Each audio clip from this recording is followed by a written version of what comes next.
my channel. Today I'm going to show you how to work with JavaScript arrays. We are going to use Code Sandbox for this tutorial. You can use, of course, JS Fiddle, Code Sandbox, or even the console in Google Chrome or Firefox.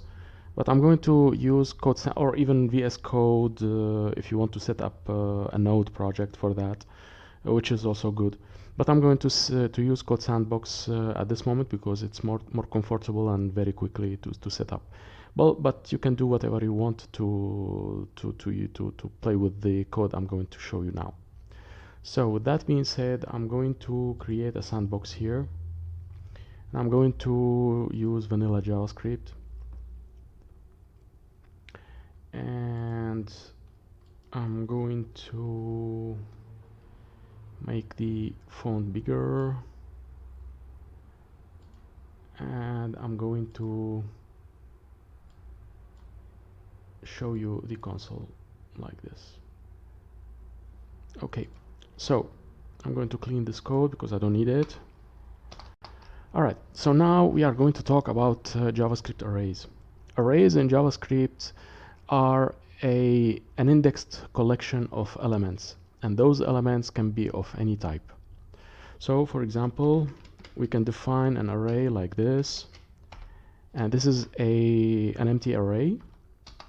So if I do console log a, you see I get an empty array here.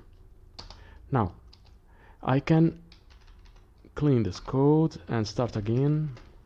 Let's say that a is equal to 1, 2, 3,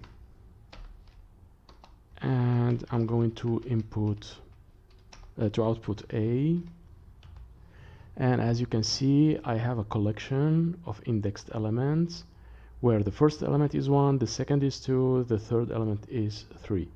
But I've mentioned the indexes. So what are the indexes? These are the numbers that tell JavaScript where is every element located in the array, and they start always the arrays in JavaScript always start with 0 index. So for example, if I output the first element, so the first element is indexed at the position 0, and as you can see I'm outputting 1, which is correct. Okay, now as I said, array elements in JavaScript can be of any type. So I can do something like that. I can define a different array and call it B, and I want it to have, for example, bananas, mangoes, 33, true, false, and I don't know, something else, an empty object. This is all correct. And if I do something like that, if I output the array that I have defined, so as you can see I'm getting a string, another string, a number, a boolean, another boolean, and then an object, because I have defined here an empty object. And this empty object, you can input very complex objects into arrays. So with that being said, how do you add elements into an array without defining a completely new one, or without having to delete the array that you have defined and rewrite it from scratch? There is an operation called push, and that operation adds an element to the end of the array. So if I take the element, the array A, and I say push, and I add, let's say, the element 4, and then I console log A, you can see that I have added the element 4 to the end of the array. The same, there is an operation called pop, that deletes the element at the end of the array, and it returns that element. So if you need that element, for example, let me define a variable called c, and let me take that variable to be the element that I'm popping from the end of the array. Okay, and let me output that element. So C now has the value 4, which was the last element of the array. Okay, now I'm going to show you a couple of operations that you can use on arrays, and many of them will be encountered during your journey into JavaScript development career. One very important operation or property that you need to know about arrays is length. Length tells you the length of the amount of elements that is inside the array. So for example, you know that you have an array that is called, for example, A, and you want to know how many elements are inside because you didn't see the array during its creation, or perhaps you have modified it a lot of times that you don't know from your head how many elements it contains. So you can say length, and you need to, of course, console log that, and you see that you have 3 elements inside the array A. So let me do the same thing for the array B. So B is this array, and if I do length, I get 6 elements, which is true. So I have 1, 2, 3, 4, 5, 6 elements. Okay. Now you know how to add elements to the end of the array, but how do you add elements to the start of the array? Well, there is an operation that is called unshift, and that adds a new element to the start of the array. For example, we have A. If you do unshift and add, for example, 5. Okay.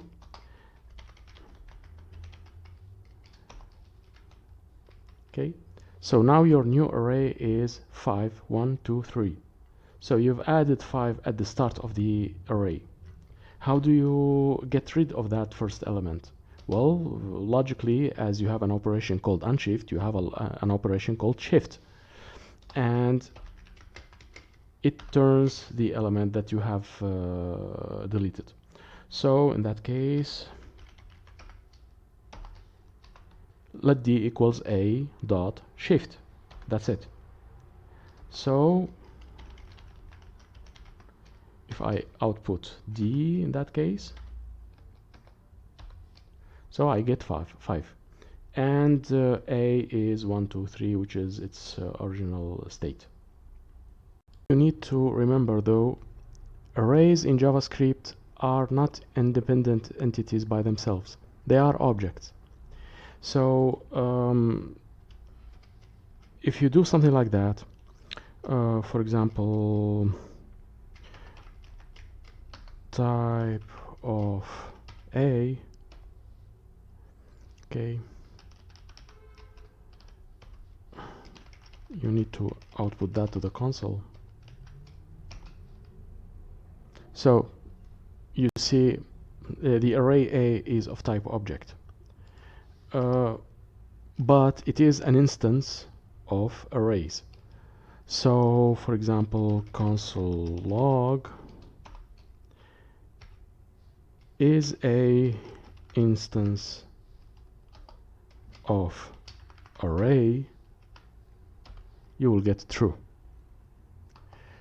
That being said, as objects, you can define operations on them and properties, of course. For example, let's say a quack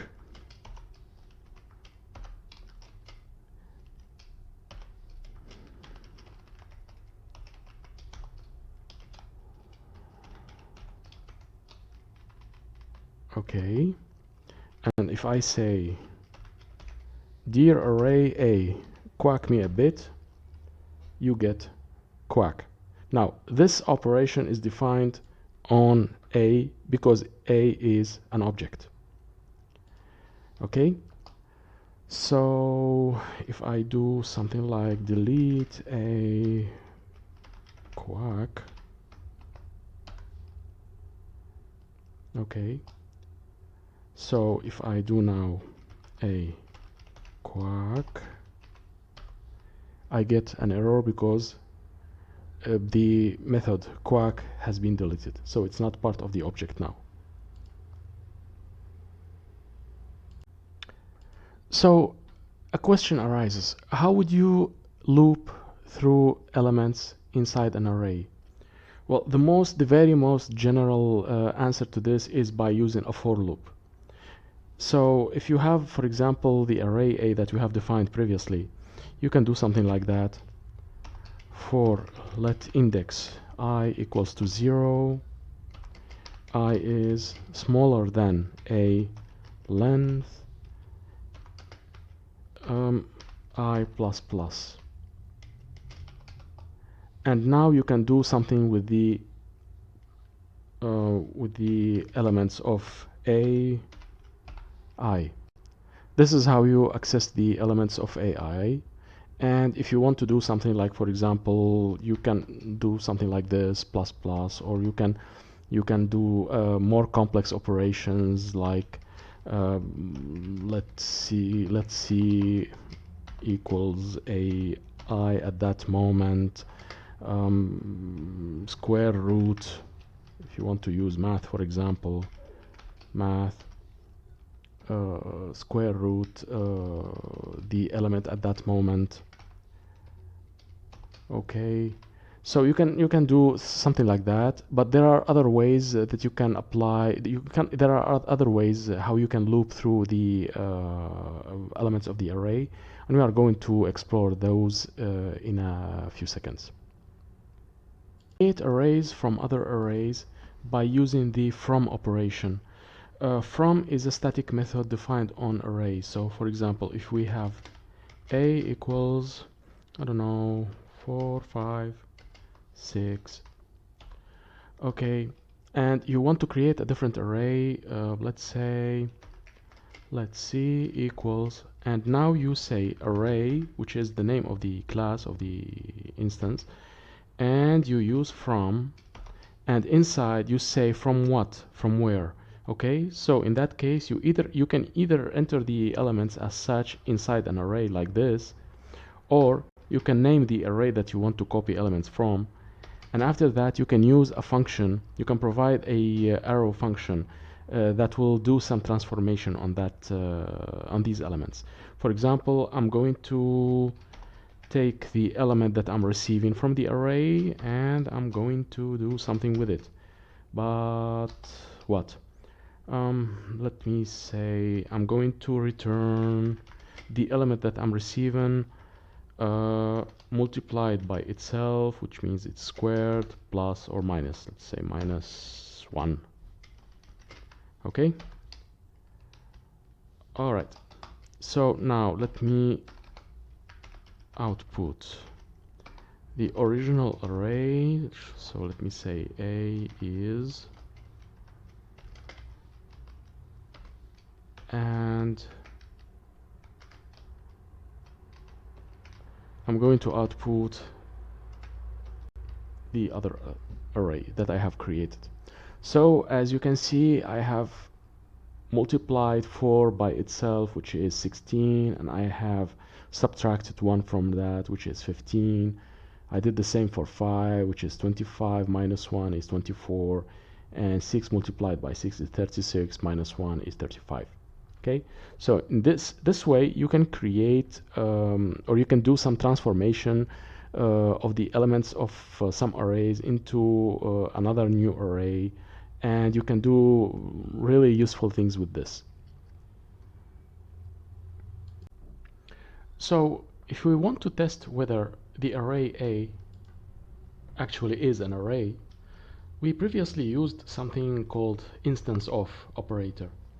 So if I write this, a instance of array, that should be true, and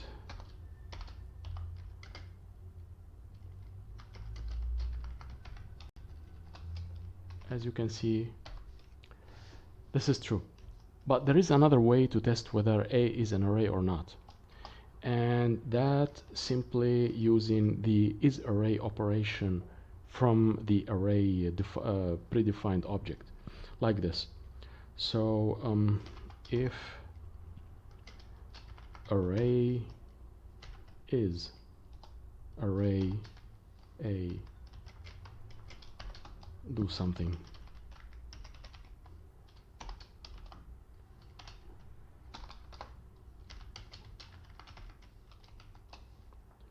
Okay, so this is a more simpler way, and this is the preferred way to test whether an element or a variable is an array or not. Arrays out of the operation of supplied elements, like so.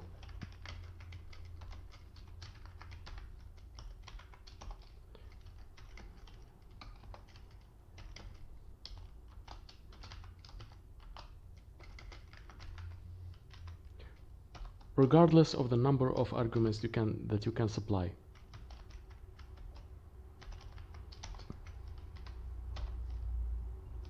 As you can see, we have created a new array out of the supplied elements 1, 2, the string hi, and the boolean true.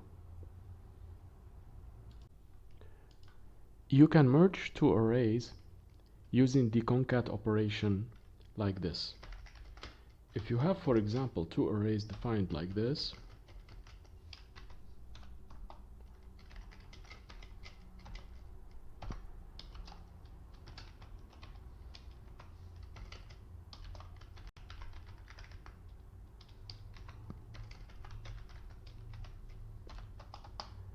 you can create a third array that is the result of merging both arrays, because the concat operation doesn't change the original arrays.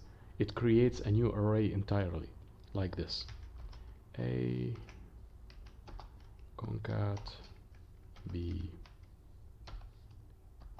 So if I do console log C, you can see, well, depending on the order of the operation.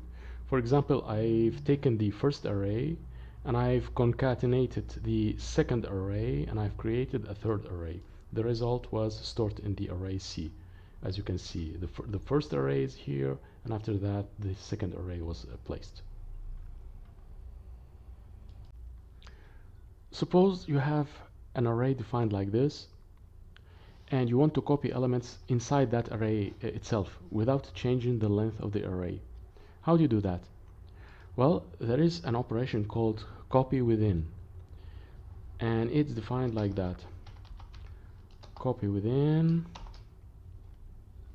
and it takes three parameters: the position where you want to copy the elements to, and from which position, which is the start, and where to stop.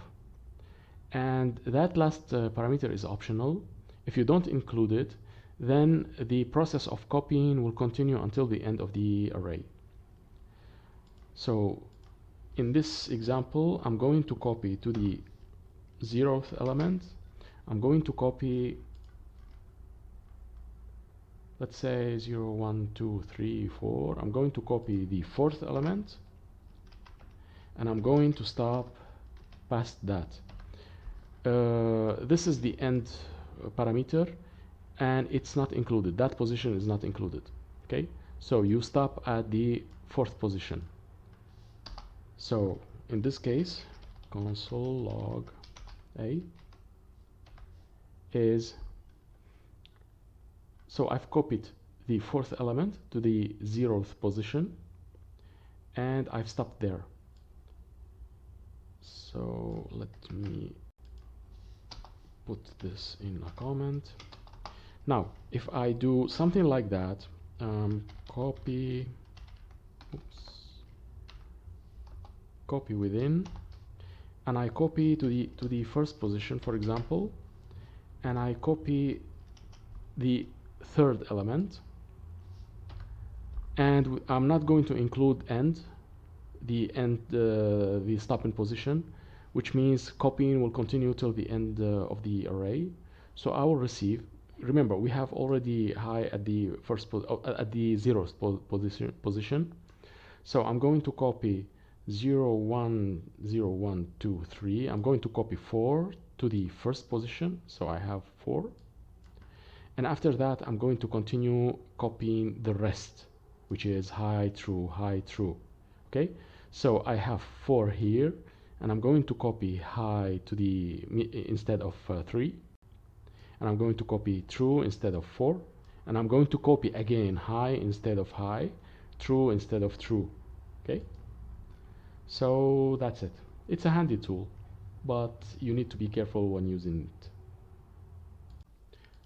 If you want to iterate through an array, you can do this using the entries keyword, which will return you an iterator object of the array element.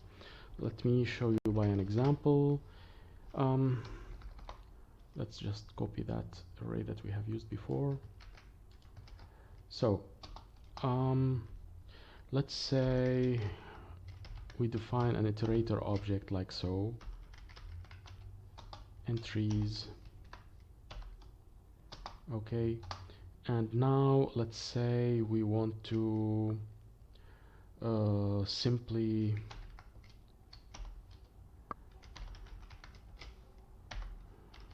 index element of et console log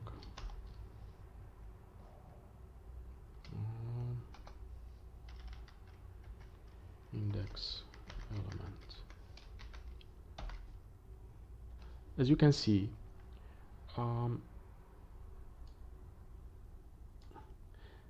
we have created an iterator object out of the entries of the array A, and those entries are in the form of key and value.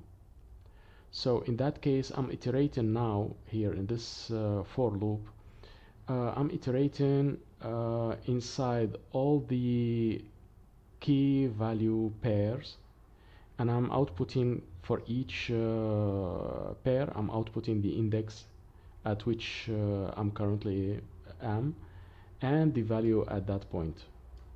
So in that case, 0 has the value 1, 1 has the value 2, as you can see here, 2 has the value 3, 3 has the value 4, and 4 has the value high, etc.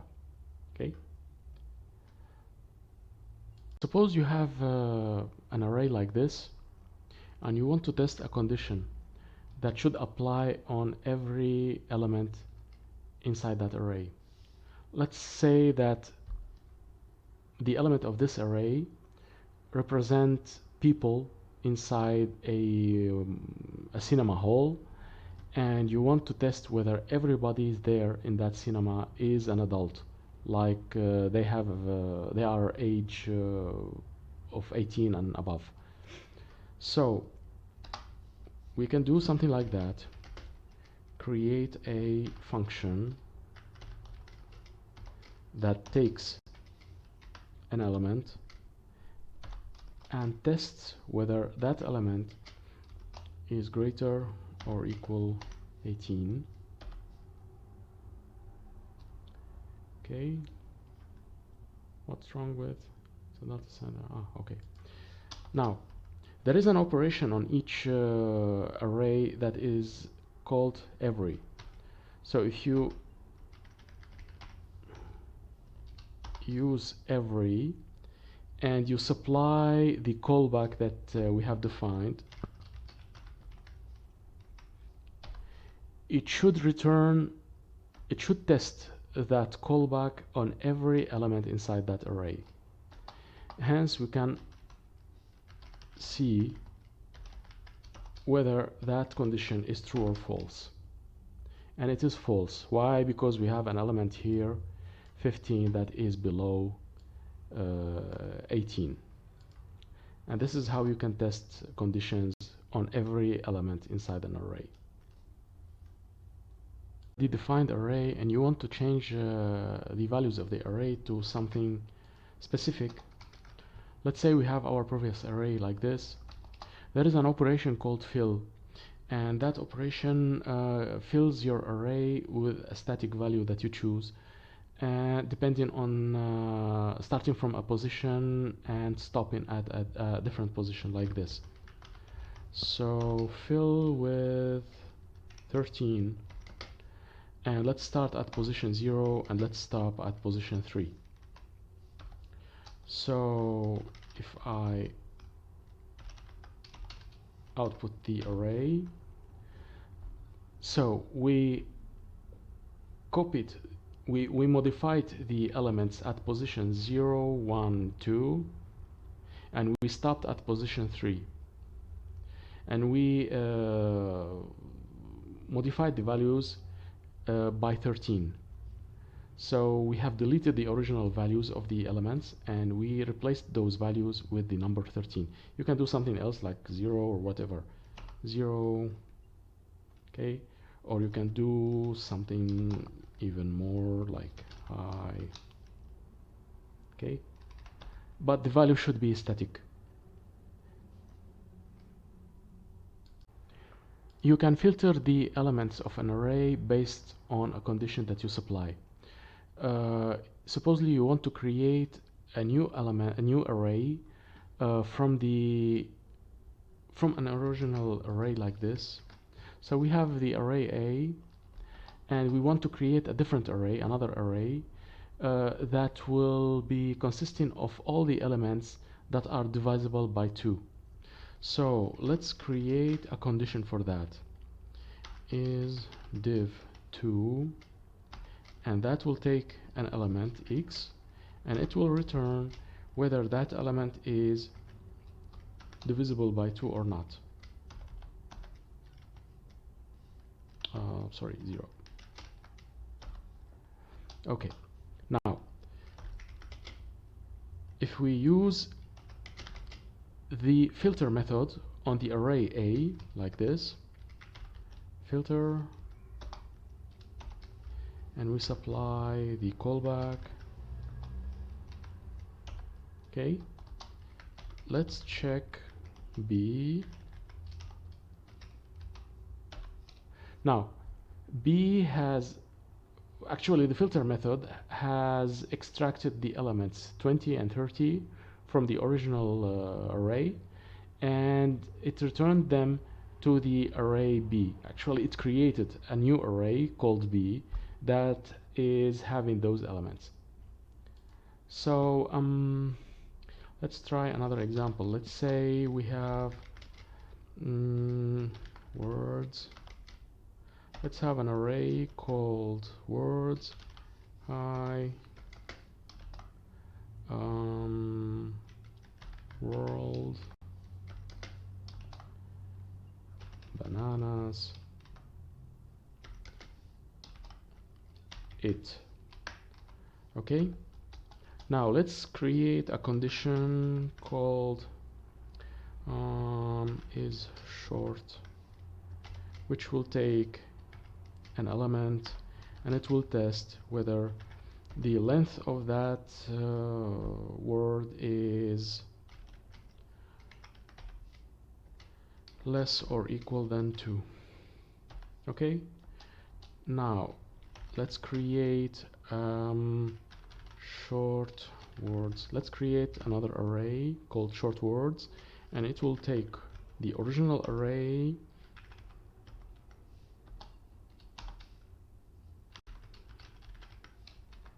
supplied by the callback that we have defined, and let's see what actually happened. Short words. Okay, so the filter method supplied by the is short condition has extracted the short words inside the original array, and those who have the length less or equal to, which are the words hi and it, and it ignored the world and bananas words, and it created a new array based on that condition. So this is a very handy tool that you can use to extract elements from an array and create a new array with them. Find the first element that specifies a certain condition in an array. Let's, for example, have an array of people, and I'm going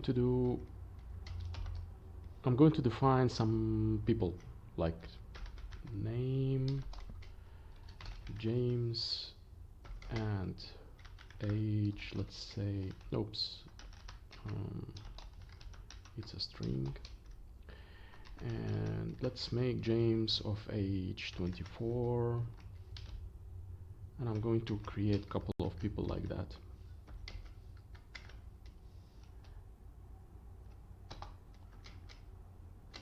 So I have James, Claudia, age, let's say 35, and let's have, for example,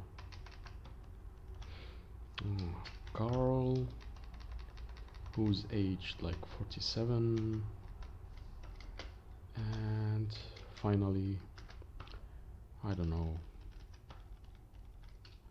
Donald, and let that be, I don't know, 36.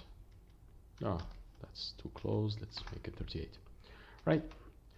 Now, I'm going to try to find the first person that is aged 35. Well, let's make it 47. So I'm going to define a filter is 47. I'm going to test whether that element that I'm receiving, age, is equal to 47. So I'm going to check people find is 47. Okay, and I'm going to output whether I found somebody or not.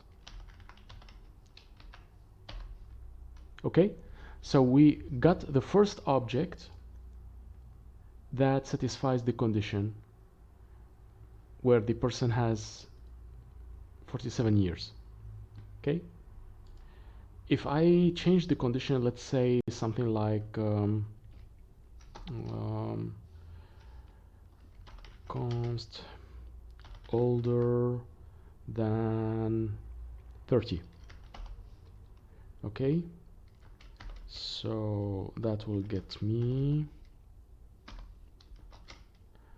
x age is greater than 35. Let's output it directly, log. So people find is, what is that, older 30, older 30. Okay, so I get the first element. So I know that I have many other people who satisfy the condition, but the operation find returns me the first instance that satisfies that condition. It stops there. So this is how you can filter the arrays based on certain condition that you supply. If you use the operation find index instead of find, you will get the index position of the element, of the first element that satisfies that condition. For example, let's output the position of the person that is older than 30. People find index, sorry, find index, like so. Okay, so I receive 1 because the first person that is older than 30 is Claudia. It is at position 1. So this is in case you want to find the index instead of the value. Suppose you have an array defined like this, and you want to execute an operation on each element of that array. Let's say that you want to create an array, another array. Let's call it B, and B is at this point is empty, and I'm going to take every element from A, square it, and push it to B. I can do it like this. A for each. The for each is going to execute a certain operation on every element on the array A. So I'm receiving every element from A, and I'm going to do B push x powered by 2.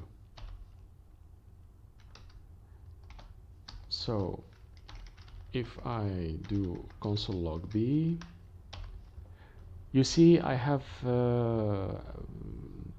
taken the elements from A, squared them, and after that I've entered them into B.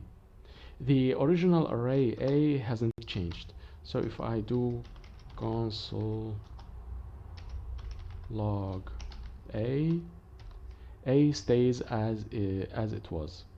Even if I do something like let's say A for each, even if I do something like x return x powered, okay, that won't change the original array. It will just execute that operation on each element, and that's it. It should return that the result, of course, but that result is not going to change the original array. So that's it. It's a very handy tool, and you will encounter it a lot, very often during your JavaScript development. If you want to test whether a certain value is in an array, then there is an operation for you. That operation is include. Let's say we have an array like so, b equals an array of small animals like cats, foxes, let's say, I don't know, dogs, bats, and you want to test whether that array contains dogs. So what I can do is that b includes, and I can enter the value dogs, and as you can see, it returns true. So if I test, for example, rabbits, I get false. If I test cats, I get true. For example, foxes, I get true as well. Okay, so this is a handy tool if you want to test whether a value is contained inside an array or not. Supposedly you want to test whether a value exists inside an array, but you don't want to know whether it is true or false. You want to know directly whether it is the position of that element. So you can do that using the index of. So let's say you want to know the position of the dogs element. So you can say console log the index of, let's say, dogs. Okay, so the element of value dogs is at the position 2, 0, 1, 2, as you can see. Let's say you want to test for I don't know, bisons. Okay, so you receive -1, which means the element doesn't exist there. Let's make another test, for example, cats. Okay, cats returns 0, which is the first element inside the array. You can join the elements of an array using the join operation. The join operation takes also the separator, if any, that will separate each element of the array. By default, it is the comma, but you can change that like so. For example, let's say console log b join, and if I do nothing, then I will get the string cats, comma, foxes, comma, dogs, comma, bats.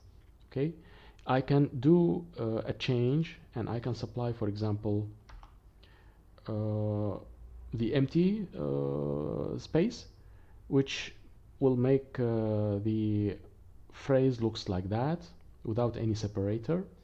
Or I can do this, which will separate the elements by a slash or a dash or whatever you want. Remember the entries operation that returns an array of pairs of key and values for each array. Well, there is an operation called keys and another operation called values that separate each of them. When you apply the keys operation on an array, you will get an iterator object that contains the keys for that array. If you use the values operation on an array, you will receive an iterator object that contains the values of that array. Like, for example,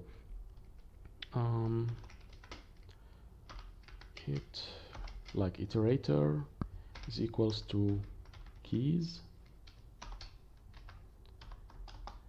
and let's say for const key of it, well, do something. Let's just output the keys. Okay, so I received, so for this array the keys are what? Are the indexes, of course, which are the 0, 1, 2, 3, 0, 1, 2, 3, as you can see.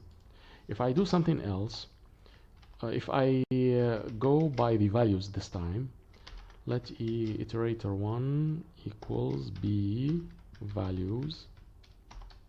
Okay, and let's console log value of iterator 1 value. So here I'm outputting the values of that array, okay, like cats, foxes, dogs, bats. Okay, so this can be handy if you want to do like operations on a certain array by the keys of that array or by the values of that array, and you can do something else like copying elements from one array to another, or if you have a more complex data structure, this can be handy. Sometimes you want to create a new array based on an old array, but you want to change the elements before you transfer them. Supposedly we have this array that we used before previously. So B consists of strings, and those strings are like cats, foxes, dogs, bats, the usual animals. and we want to create a new array that will modify that is the result of these elements modified. So there is an operation called map, and that operation is very important. You will encounter it a lot of times, which is going to map the elements of one array into a new array. So let's say we define a new array called C, and this will be the result of the operation map applied on each element of the array B. So I have X, and I'm going to do a certain change here. I'm going to test if X is cats or X is foxes, then I'm going to return X plus allowed. Otherwise, I'm going to return X plus not allowed.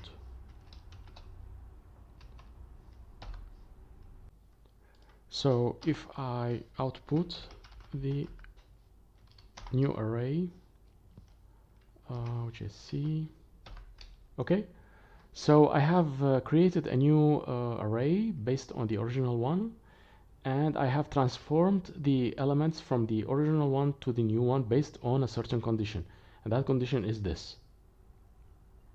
Okay, so yeah, that's it. So the map operation is very important, and you need to remember that. Suppose you have an array of numbers and you want to compute the sum of all elements in that array. How do you do that?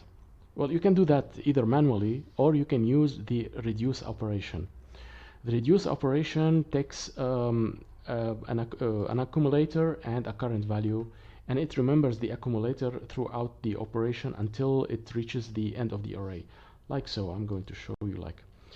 You supply the accumulator or a callback to that operation, so that the reduce operation will use that to do the computation for you. So let's define a callback for that. So I'm going to call that summation, and in my summation I'm going to receive an accumulator and a current value. Okay, and I'm going to return the accumulator plus that current value. Okay, so now I'm going to use that directly. So I'm going to output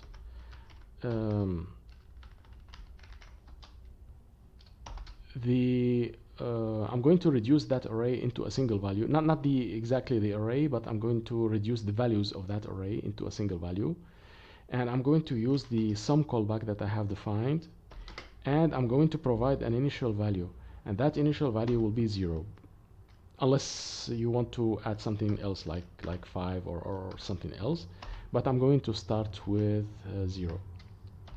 And as you can see, the sum of all elements of that array is 25, which is true. 9 plus 1 is 10, 3 plus 7 is another 10, so 20, and 5 is 25. You can do other operations using the reduce, so it depends on your imagination or on your needs. If you want to reverse the array in place, then there is an operation called reverse. So let's take an array like this, and let's output it. As you can see, this is the order of the elements inside the array. Let me do something like console log array reverse. Okay, that will reverse in place the order of the elements in the array. That operation will change the original array, so you have to use it carefully. If you do now, let me wait. If I do this, as you can see, the array is already reversed. So you have to be careful using this element, using this operation. The slice operation will slice a piece of an array and create another array based on that portion. So let's check it out. So we have this array, and I'm going to create a new array based on the first array, slice. I'm going to say starting from where and ending when. The end position will not be included. So let's start from the position 1 and end at position 3. 3 will not be included, which means position 1 is 3, position 2 is 5, and 3 is 7. It will not be included. So let's console log b. As you can see, 3 and 5. If you don't include the ending position, then it will start slicing from the position you provide until the end of the array. So for example, like so. Okay, so it sliced the array ARR from the first position, from the index 1 until the end of the array. If I do something like I don't know, 4. Okay, so I have starting from 1, 2, 3, 4, and 4 is not included, so I will have 3, 5, 7. This is a good operation if you want to create slices of an array. So you have to remember that. It's a good operation. If you want to test whether an array satisfies at least partially a condition, then there is an operation called sum. So let's define an array like this, and I want to test whether certain parts of the array are greater than 5. Okay, so let's check console log. Okay, so array sum, and I'm going to test whether x is greater than, let's say, 5. Okay, so I have true. Let's test whether some elements are greater than 7, which is also true. Let's say whether some elements are greater than 42. Okay, this is false. Let's say some elements are greater than 12, which is also false. So this, if you want to test whether at least one element satisfies a certain condition, then using the sum operation is your answer to that. You can sort an array based on some criteria. Let's say that you have an array like this, which consists of strings, and I want to sort that array based on the length of each element in that array. So cars should go like first because it has the smallest amount of characters, then what the etc. Then Batman has gone, and I want some food right now, should comes at the end. So there is an operation called sort, and it takes a comparing function. Okay, so you need to supply that function, or you can leave it alone, and if you don't supply a comparing function, then JavaScript will use the default settings, which might not be what you want. So in our case, we are going to supply a comparison function and see, and so we can get exactly the results that we want. So I'm going to define is longer, and that function is going to get two elements, a and b, and it's going to return one of three results. It's going to return either 1, -1, or 0 based on certain criteria, and that criteria will be whether the length of the string a is greater or lesser than the length of the string b. Okay, so in that case I'm going to say if the length of a is greater than the length of b, then return 1. Otherwise, actually, if the length of a is lesser than the length of b, I'm going to return -1, and in other cases I'm going to return 0. Okay. Now I'm going to apply that operation. I'm going to output the array A sorted using the is longer callback. And as you can see, that applies successfully. So cars comes first, then what D, then Batman has gone, then I want some food right now. You can change the criteria based on your needs, but this is one way to do it.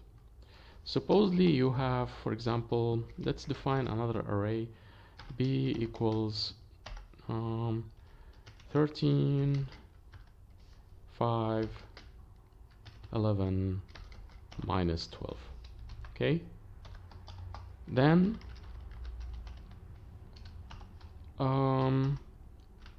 if you don't supply anything, if you don't supply a comparison operator, oh, not a, b, okay, so it will convert the numbers into strings and it will compare them. So this, as I said, if you don't supply the criteria, then that will be something, might be something unexpected. So it's better to define your comparison function yourself. So let's check. Let's say const is greater, and we are getting a and b, and I'm going to simply return whether a minus b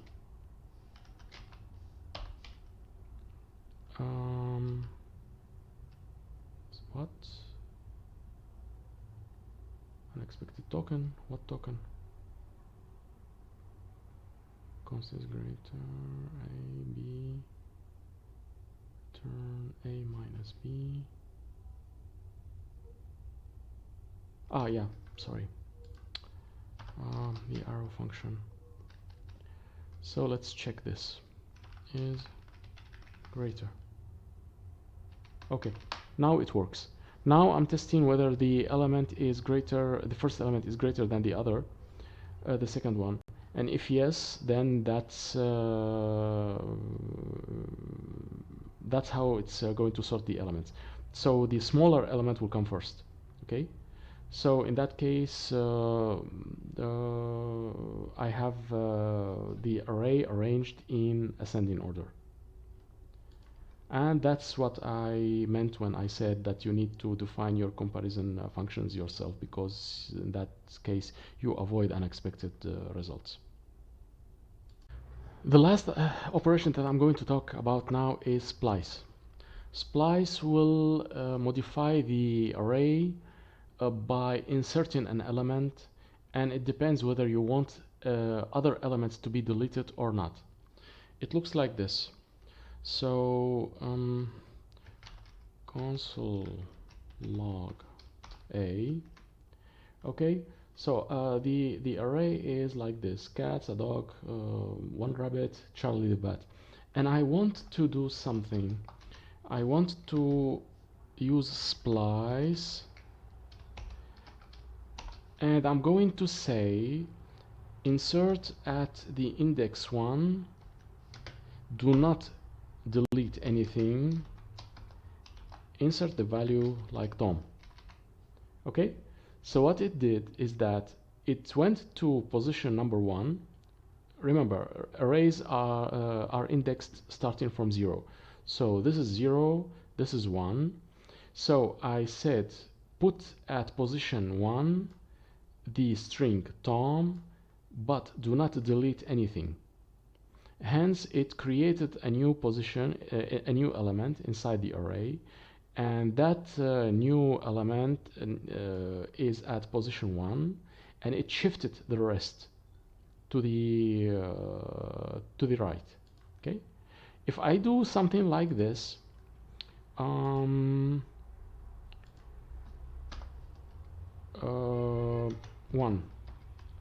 it will delete. It will start at position 1. It will delete the element, the original element at position 1. It will insert the new value there. So hence, a dog has disappeared, and we have Tom instead of that. If I say delete 2 elements, then it will delete 2 elements, and it will insert the value that you want at that position that you have specified. So if I do this and start at position 0, it will insert that new value at the very first position, and it will shift the rest of the array to the right. Why?